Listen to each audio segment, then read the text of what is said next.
downsides lack of having your whanau, the lack of having... I think I'm over here with a very challenge. Some of the challenges that you hear no is major having to challenges, be at obviously, home. being here first time. so different to home. It's harsh.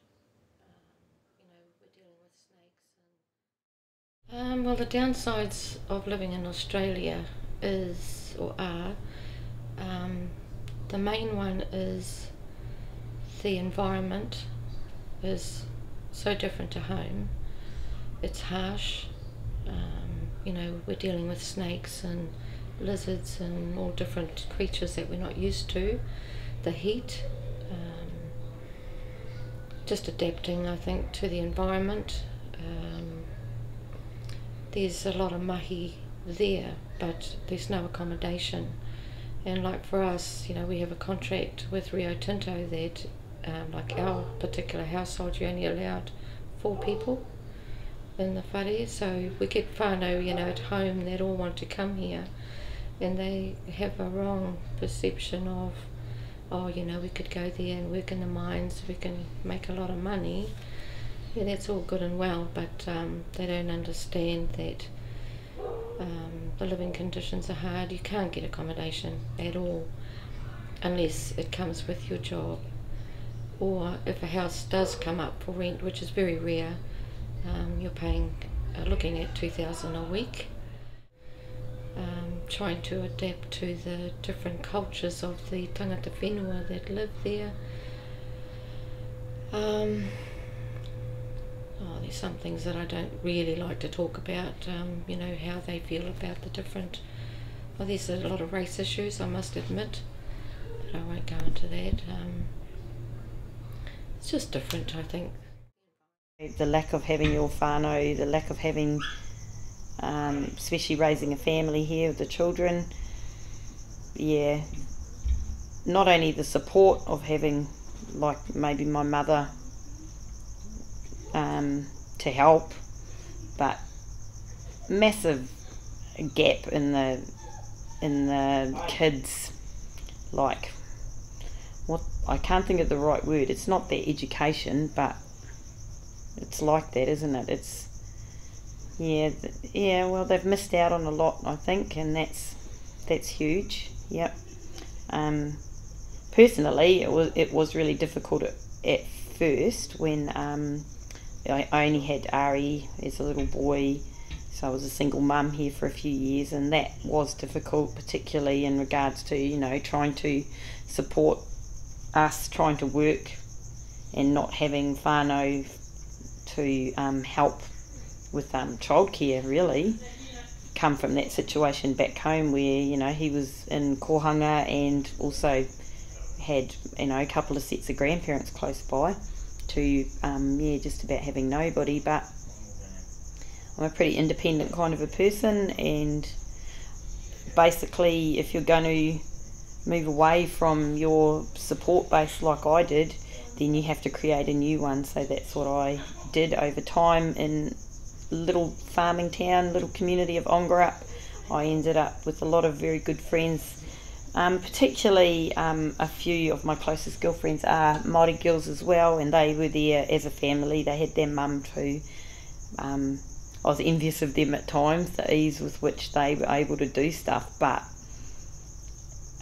you know, they were great. We were a good help to each other, and we're still good friends to this day.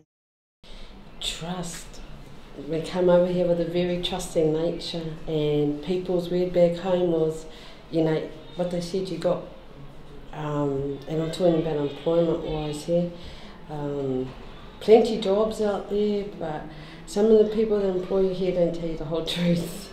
Okay, so I'll give you an example. One of the first jobs that my tāne had,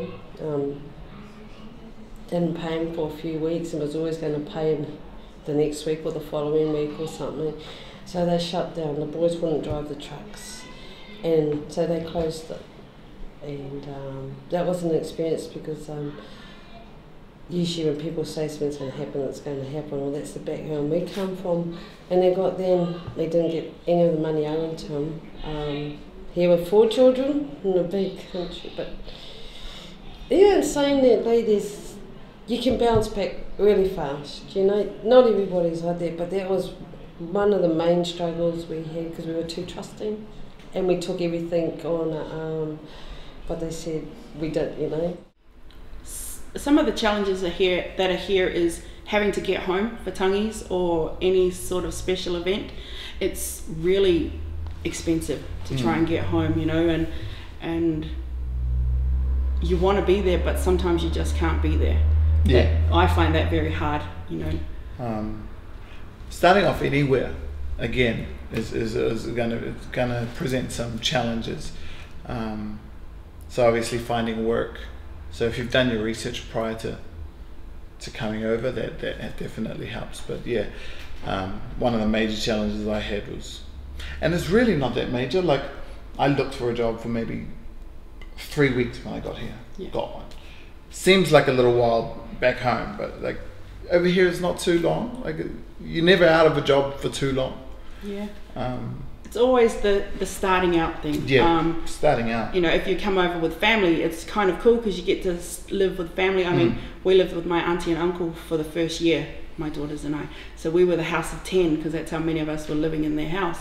And, you know, just to get on our feet. Once we got on our feet, it was the renting side. That was really hard as well. So, you know, renting here is very different to renting back home.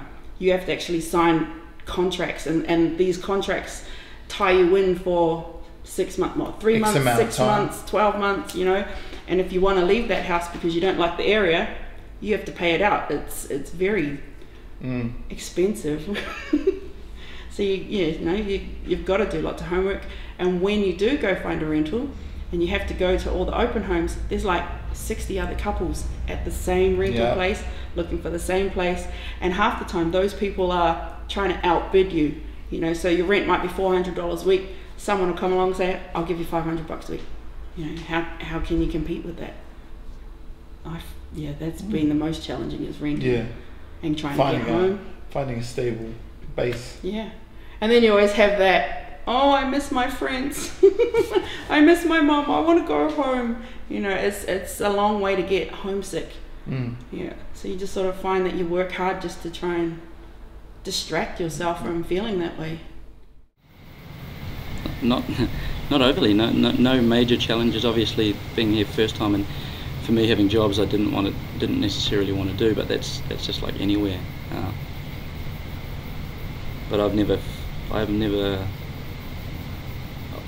felt like I shouldn't be here, or there's been forces against me being here or anything like that, culturally or anything like that. For me, it's been a great experience. Both times I've lived in Australia, so I've always been quite fortunate to be surrounded by quite positive and people that have helped me and stuff. So for me, just off the top of my head right now, can't think of too many challenges. There's always been moments where money's a little short and what have you, but I think that's just life anywhere. But I've never felt a moment where I wanted to just sort of pack up and leave, I guess, or find a way out. It's been good.